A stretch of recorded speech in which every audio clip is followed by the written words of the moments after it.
FM Dom Bosco 96,1.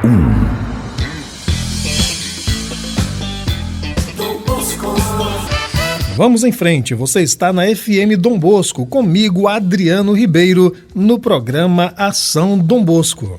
Amigo, como anda a sua saúde mental? Você sabe identificar quais são os sinais de ameaça à sua saúde mental? Será que viver numa cidade como Fortaleza, uma cidade desigual, apartada social e economicamente, uma cidade muito violenta, pode afetar a nossa saúde mental? Eu vou perguntar agora à doutora em psicologia clínica e professora da Universidade Estadual do Ceará, Alessandra Xavier. Olá, professora, muito boa tarde, muito bem-vinda ao Ação Dom Bosco. Para a psicologia, o que é saúde mental? Olá, boa tarde, é um prazer contribuir com a FM Dom Bosco e agradecer a importância de darem visibilidade a essa temática. Bom, a nossa saúde mental, ela diz respeito à nossa capacidade de utilizar bem os nossos recursos, seja os nossos recursos emocionais, os nossos recursos cognitivos, os nossos recursos físicos, para podermos cuidar bem da gente. A nossa saúde mental, ela diz da capacidade da gente de resolver os problemas da vida, de confiar nas nossas habilidades, de administrar as nossas tensões, de poder fazer uma leitura adequada da realidade externa e escolher as melhores opções para administrar os conflitos, para administrar as adversidades. A nossa saúde mental diz da nossa capacidade de usar os nossos recursos internos, a nossa inteligência, a nossa linguagem, o nosso pensamento, as nossas emoções. A saúde mental, ela diz da capacidade da gente se relacionar, da capacidade da gente de amar. A nossa saúde mental, ela é importante para a gente poder pedir ajuda, para a gente identificar quando as coisas não estão bem, para a gente poder fazer vínculos, para a gente ser capaz de perceber os outros, para a gente desenvolver empatia, solidariedade, para a gente poder promover justiça social. A nossa saúde mental, ela é importantíssima para a nossa capacidade de trabalho, porque ela é quem nos permite fazer as leituras dos contextos, poder encontrar as soluções adequadas, poder administrar os conflitos. A nossa saúde mental, ela é a nossa capacidade de lidar com as nossas ambivalências, com as nossas tensões, com as nossas multiplicidades, com os nossos desejos. Então, a saúde mental, ela é o nosso patrimônio imaterial mais valioso. A nossa saúde mental, ela é um dos elementos mais importantes na nossa vida, porque diz exatamente da nossa própria capacidade de viver. E o mais relevante é que para a gente manter a nossa saúde mental, são necessários uma série de questões que envolvem desde a relevância e a importância das políticas públicas, a presença do Estado, mas também a existência de autocuidados e também a existência de cuidados promovidos pela família, pelo entorno, pela comunidade, pelo coletivo, pelas nossas relações íntimas, de amigos, as nossas relações amorosas. Alessandra, que sinais ou sintomas indicam que a nossa saúde mental está ameaçada? Alguns sinais ou sintomas que indicam que a nossa saúde mental não está bem e que estamos precisando de cuidados é quando a gente percebe que a nossa capacidade de lidar com a vida, de lidar com as demandas que nos chegam, não estão sendo possíveis, que a gente não está conseguindo cuidar da nossa vida da forma que nós costumávamos lidar. Então, quando a gente começa a ver alterações em diferentes campos, né? Alterações corporais, quando a gente começa a ver aumento ou perda de peso sem estar fazendo dieta, quando a gente começa a ter alteração de sono, quando a gente começa a ter um descuido com a aparência, não consegue cuidar da nossa higiene pessoal, quando a gente começa a ter crises de choro sem motivo, quando a gente começa a estar mais irritado do que o habitual, quando a gente começa a ter uma série de dores difusas pelo corpo sem explicação orgânica, seja cefaleia, dor de estômago, dor muscular, quando a gente começa a ter uma série de problemas, né, no corpo, ocasionado por excesso de trabalho, ocasionado por excesso de preocupação, dificuldade de memória, dificuldade de concentração, dificuldade de organizar as ideias, dificuldade de organizar a nossa linguagem. Quando a gente começa a achar que o mundo todo gira ao nosso redor, que as pessoas estão sempre falando da gente, que o mundo está nos perseguindo, nos ameaçando.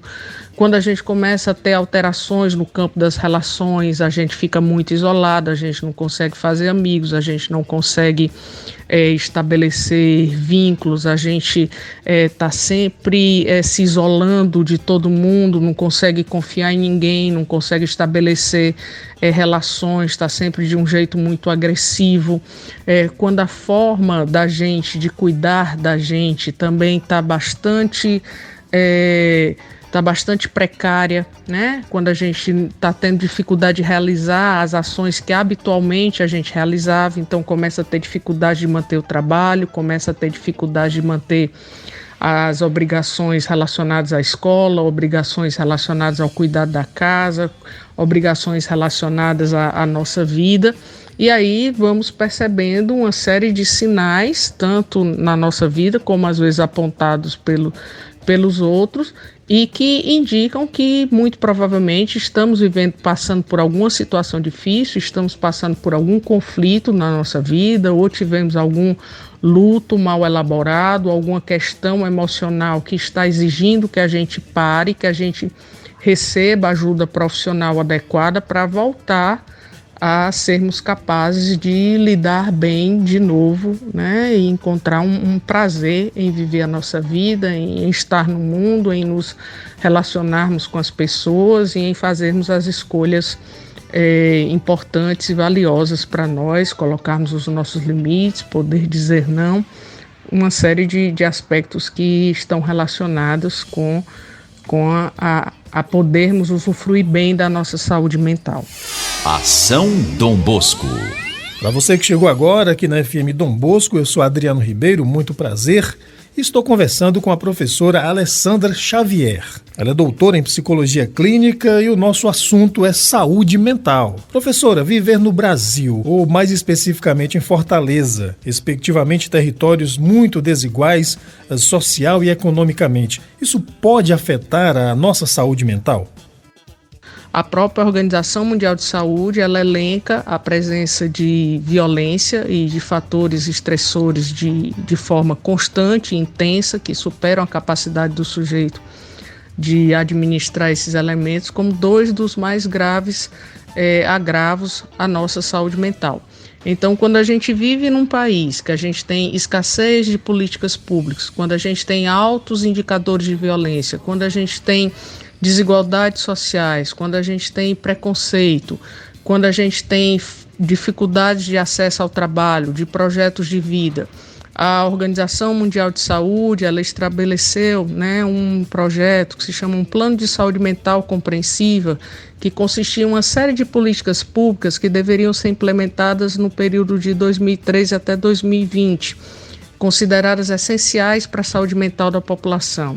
Essas políticas públicas, elas consistiam em melhoria da qualidade de habitação, em melhores condições de renda, em políticas públicas de saúde mental para a primeira infância, em garantir o acesso à saúde para portadores de transtornos mentais, trabalhar a questão da violência, trabalhar as questões de gênero, trabalhar questões de saúde mental no trabalho, trabalhar as questões de saúde mental no espaço educativo, garantir acesso à renda, moradia, saúde, educação, lazer, cultura. Então a gente começa a ver como esses aspectos que infelizmente ficam tão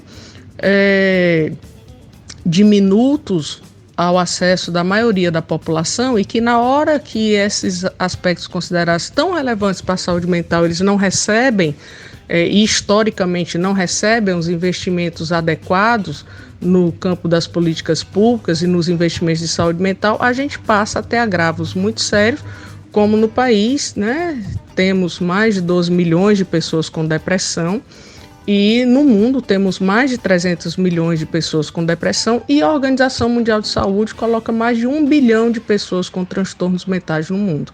Então, na hora que a gente tem uma cidade como Fortaleza, com índices de violência altíssimos, com índices de desigualdades sociais avassaladoras, que interferem nos projetos de vida, na dignidade de vida de adolescentes, da população negra, da população LGBTQIA+, da população indígena, de mulheres e adolescentes que acabam sendo aqueles que mais vão sofrer os efeitos perversos dessa política neoliberal, conservadora, necropolítica. A gente começa a entender porque é que, infelizmente, temos indicadores tão elevados, né? Isso diz da nossa intolerância, isso diz da nossa violência, isso diz da nossa pouca importância empática às desigualdades sociais. Isso diz daquilo que a gente valoriza como os que devem viver e ter dignidade nessa vida, ou aqueles que a gente condena ao sofrimento intenso e perverso, né, do desamparo e da invisibilidade social.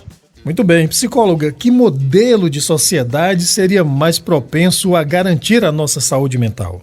Um modelo de sociedade mais propenso para a nossa saúde mental seria um modelo de sociedade que a gente tivesse mais dignidade social, que a gente tivesse uma ênfase em relações mais empáticas, que a gente tivesse um projeto de vida de valorização realmente do humano e das pessoas, que a gente tivesse um projeto que valorizasse o convívio com as diferenças, o diálogo, a escuta, a oferta de serviços para a população de uma forma geral, serviços de qualidade na área da educação, de saúde, de cultura, arte, esporte, moradia, igualdade de renda, possibilidade de bons trabalhos que mantenham a dignidade humana e favoreçam a dignidade humana, uma sociedade onde os membros mais vulneráveis eles não fossem excluídos e sim verdadeiramente incluídos num projeto de vida, num projeto de aceitação, num projeto de acolhimento. Uma cidade onde o elemento principal não fosse a questão financeira, nem que se pautasse por ideais de vaidade narcísica. Então teria que ser um projeto de cidade onde a gente realmente respeitasse a lei, mas aquela boa lei que garante a existência da diversidade, o apoio, o suporte, o cuidado e a proteção. Teria que ser uma cidade com ênfase nos vínculos, numa proposta de solidariedade, de respeito, de partilha e de cuidado entre os seus membros, ou seja, o oposto do que infelizmente nós vivenciamos hoje enquanto modelo de sociedade baseado na competitividade, na exploração, na injustiça social, no comércio e no lucro. Alessandra, como deveria ser o desenho das políticas públicas de modo a que elas atendessem com eficácia à nossa saúde mental? A primeira coisa seria garantir a existência das políticas públicas enquanto políticas de Estado, que elas tivessem continuidade, que elas se mantivessem independente das mudanças nas eleições e nas gestões, seja municipal, estadual ou federal, né? Além disso, é importantíssimo a gente considerar a dimensão do orçamento participativo e a dimensão do investimento financeiro. Não é possível a gente pensar em saúde mental sem a gente ter uma dotação orçamentária que ofereça recursos de qualificação de profissional, de oferta de serviço, de oferta de acesso para a população, de que ela possa ter condições de ser cuidada por uma equipe multiprofissional, por uma equipe interprofissional, para que tenha seus projetos terapêuticos singulares complementados com uma equipe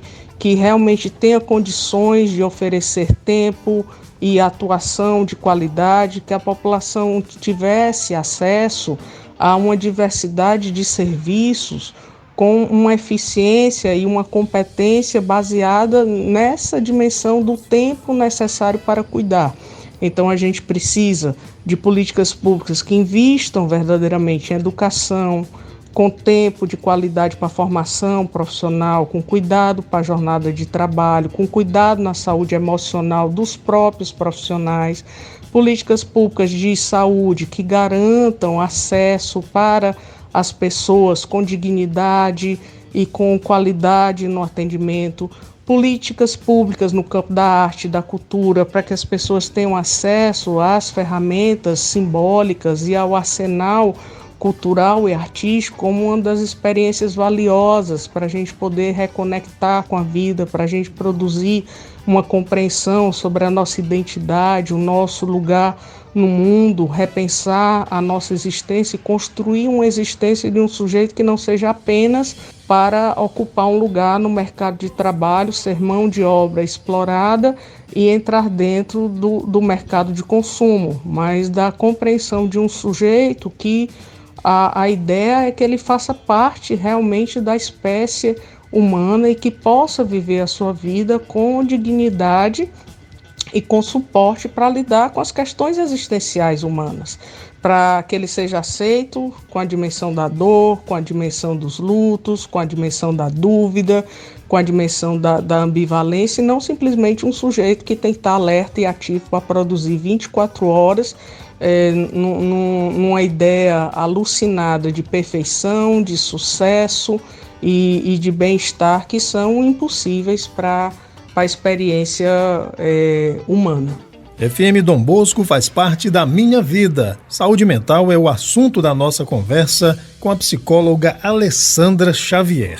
Professor e amigos ouvintes, vamos dar uma pausa e ouvir Enquanto Houver Sol, a música do Titãs na voz da Bruna Mafra. Ação Dom Bosco.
FM Dom Bosco 96,1. Beleza, gente? Já já eu volto conversando com a doutora em psicologia, Alessandra Xavier. Nós vamos continuar falando sobre saúde mental. Fica com a gente, tem muito mais informação, cultura e educação para você que ouve e gosta do Ação Dom Bosco. FM Dom Bosco 96,1. Que tal? Você gostou? Eu avisei, hein? Só ouvindo o Ação Dom Bosco você tem acesso a estas maravilhas da cultura nacional e mundial. Aqui eu cuido muito bem da tua saúde mental, hein? Agora vamos saber mais sobre saúde mental com a professora Alessandra Xavier. Professora, e as religiões? Elas têm um papel a desempenhar neste contexto de saúde mental? Qual é o papel das religiões? As religiões, elas possuem um papel muito importante na sua dimensão de fortalecimento dos vínculos, de manutenção da esperança, da confiança e da proteção, mas depende da forma como os vínculos entre os seguidores de determinado princípio religioso se dão e depende da forma como essa ideia com o transcendente ela é constituída. Uma das coisas mais importantes é que o mais valioso é a forma como a religião se expressa, ou seja, a maior contribuição da religião não é necessariamente você ter a fé, é a forma como essa fé se expressa nas relações concretas. Então, para a religião contribuir para a saúde mental, ela não pode ser parceira da violência, ela não pode ser parceira da culpa. Para um indivíduo que pratica uma religião, essa religião tem um fator protetivo, é preciso que as relações e as manifestações concretas elas sejam de cunho protetivo. Por exemplo, é preciso que os membros daquela religião se apoiem, que eles se cuidem, que eles estejam disponíveis uns para os outros, que eles não sejam violentos uns com os outros, que não sejam preconceituosos uns com os outros, que um saiba que pode contar sob todas as circunstâncias, com o apoio da sua comunidade, com o amor da sua comunidade, com o vínculo e com a amizade. Então, quando as coisas funcionam dessa forma, a religião ela vai ter uma função protetiva sobre o sujeito. Alguns estudos, por exemplo, sobre a questão da prevenção do suicídio, elas apontam que a religião ela vai ter um efeito protetivo se a relação com o transcendente ela é vista como de proteção, de amor, de apoio, de amparo, de segurança, de esperança. Mas se a relação com o transcendente for vista como ameaça, culpabilidade, julgamento, violência, perseguição e culpa, aí a religião ela entra num elemento de ser fator de risco, porque ela vai amplificar o mal-estar, a violência e a culpa do sujeito. Bom, agora vamos falar sobre os profissionais que atendem a população afetada em sua saúde mental. Professora, qual é o modelo de atendimento e que condições estruturais estes profissionais devem ter para atender e promover a saúde mental aos seus pacientes? Esses profissionais, eles são muito exigidos e a gente não pode esquecer que eles também são humanos. Primeiro, precisam ter uma formação ampla, uma formação sólida, que garantam os recursos técnicos necessários para poder realizar esse trabalho que realizam. Mas não são somente os recursos técnicos que vão dar conta desse trabalho. É preciso a existência de atividades de supervisão, é preciso a existência de um acompanhamento psicológico também para esses profissionais. É preciso que esses profissionais tenham uma agenda de trabalho que garanta a eles uma remuneração adequada para que eles tenham espaços também de intervalo e de descanso, onde eles possam manter os seus próprios cuidados em relação à própria saúde mental, para que eles tenham espaços de lazer, para que eles possam viajar, para que eles tenham um espaço de descanso, para que eles tenham espaço para manter a sua higiene mental, os cuidados com a sua família, os seus próprios cuidados consigo, para que isso tudo lhes dê a segurança adequada e o apoio adequado para que eles mantenham, ao manterem os seus cuidados consigo, eles estejam em condições de realizar as atividades de cuidado com os usuários. Então é preciso também condições adequadas, seja nos CAPs, seja nos postos de saúde, seja nos espaços educativos.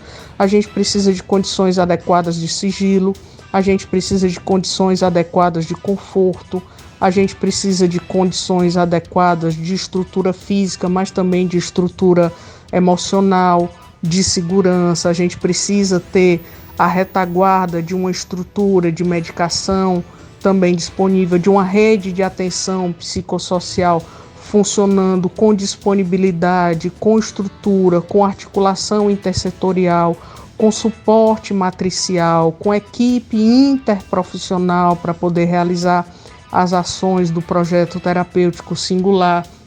Então, é extremamente necessário que essas pessoas tenham um espaço de trabalho que seja confortável, que seja adequado, que seja tranquilo, que seja bem refrigerado, bem iluminado, que seja confortável, para que elas tenham as condições adequadas e o suporte junto a uma boa formação, junto a uma boa remuneração, que lhes permita ter o cuidado e manter o cuidado consigo para serem capazes de realizarem bem o cuidado com os usuários. Ação Dom Bosco.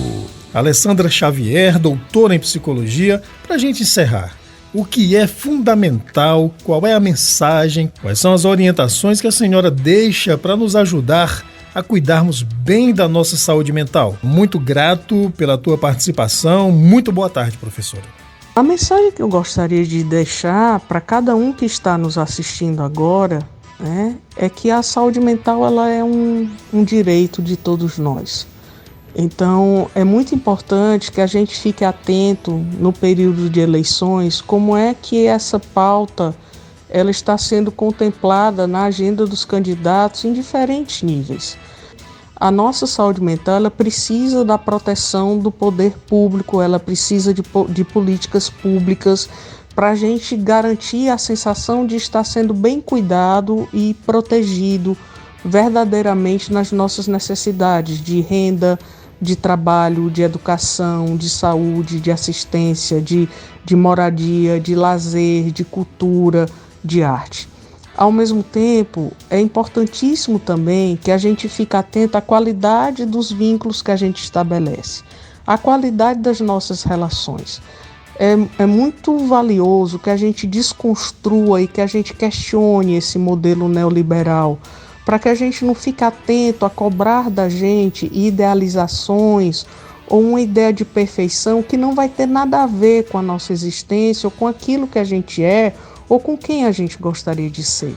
Então é muito importante que a gente construa relações interpessoais com pessoas que a gente confie, com pessoas onde a gente possa ser quem a gente é, com pessoas que amem a gente, que gostem da gente, que a gente construa relações emocionais profundas, que a gente se sinta amado, que a gente tenha tempo para conversar, para mostrar quem a gente é, o que a gente pensa, o que a gente acredita, que a gente fortaleça as atividades que envolvem a construção de um pensamento crítico e digno sobre a gente, sobre o mundo, que a gente fortaleça a empatia, que a gente fortaleça os vínculos, a nossa capacidade de sentir, a nossa capacidade de se importar um com os outros. Então a gente precisa garantir boas relações familiares, de suporte, sem julgamento, sem comparação, sem ênfase na culpa. A gente precisa garantir espaços onde a gente possa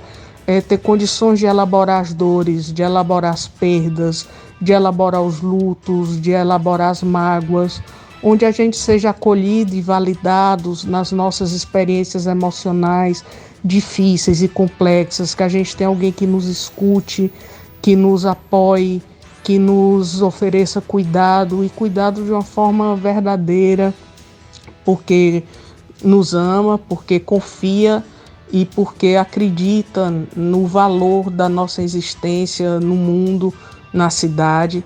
E por último, eu gostaria também de pedir que cada um realizasse aquela parte que também é necessária, né? Então, precisa do poder público, precisa do cuidado nas relações íntimas, da comunidade, da família, dos espaços de trabalho, dos amigos, mas é igualmente importante que cada um também fique atento a cuidar de si. Nós temos um compromisso inalienável com a nossa própria vida. Então é preciso que a gente fique atento aos cuidados com o nosso corpo. Isso não passa por uma questão de beleza, de estética, passa por a gente ser capaz de cuidar bem da gente. Ficar atento ao que a gente come, ficar atento a se a gente descansa, ficar atento às formas como a gente cuida do nosso corpo, como a gente massacra, como a gente é cruel com o nosso corpo, que a gente fique atento aos nossos pensamentos, a que tipo de coisa a gente coloca para dentro da nossa cabeça, das nossas ideias. São ideias e pensamentos que nos cuidam, que nos fazem bem, que empoderam a nossa história, que empoderam quem nós somos, que empoderam uma imagem de aceitação da gente, que tipo de livro, que tipo de filme, que tipo de conteúdo a gente consome, que tipo de grupos, que tipo de jornais, que ideias sobre o mundo a gente constrói. É um pensamento crítico, é um pensamento que aliena, que faz a gente ficar indiferente, cruel com a gente ou com o outro, ou é um tipo de pensamento que constrói uma relação de amorosidade, de aceitação e de cuidado. E é preciso que a gente também fique atento à forma como a gente se relaciona, à forma como a gente age no mundo. Eu estou sendo cruel, eu estou sendo violento, eu estou me isolando das pessoas, eu não estou aceitando o diálogo, eu não estou aceitando cuidados, eu não estou aceitando ajuda, eu não estou reconhecendo que estou com problemas e que preciso de ajuda. Então, essa dimensão do autocuidado, ela também precisa manter-se acesa nas nossas vidas. Então, o meu desejo é que a minha fala tenha ajudado vocês a refletir um pouco sobre a história de cada um, sobre a importância da gente cuidar das nossas emoções, das experiências que causaram dores na nossa vida, lutos, perdas, coisas mal elaboradas, silêncios que não puderam ser ditos, dores que não puderam ser partilhadas ou aceitas, que isso às vezes vai causando danos terríveis e a gente precisa de espaços e de pessoas onde a gente tem a chance de cuidar das feridas que nos adoecem. Um grande abraço para todos vocês. FM Dom Bosco 96,1.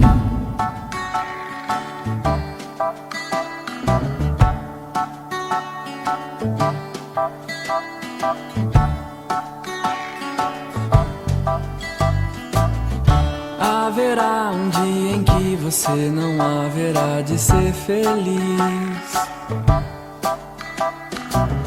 sem tirar o ar, sem se mexer, sem desejar como antes sempre quis.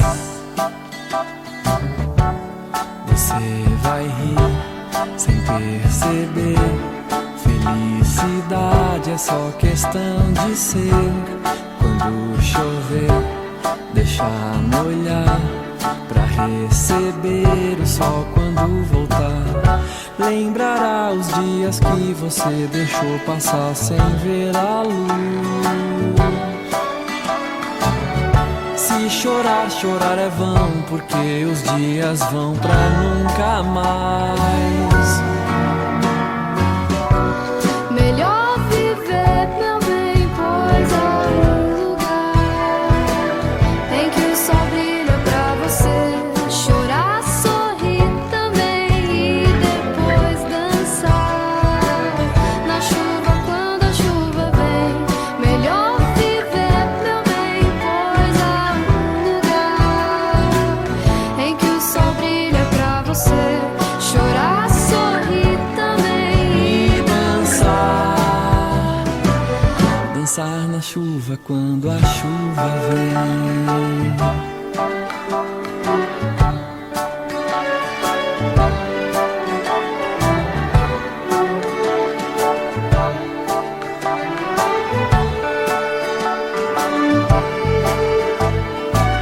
Tem vezes que as coisas pesam mais do que a gente acha que pode aguentar. Nessa hora fique firme, pois tudo isso logo vai passar. Você vai rir sem perceber, felicidade é só questão de ser. Quando chover, deixar molhar, pra receber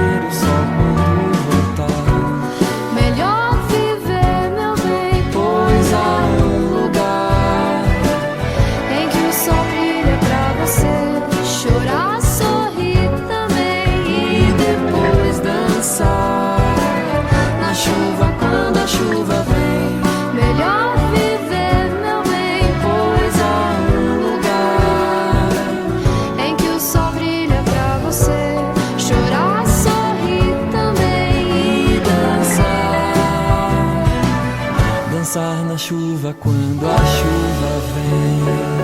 Dançar na chuva quando a chuva vem. Dançar na chuva quando a chuva. Dançar na chuva quando a chuva vem.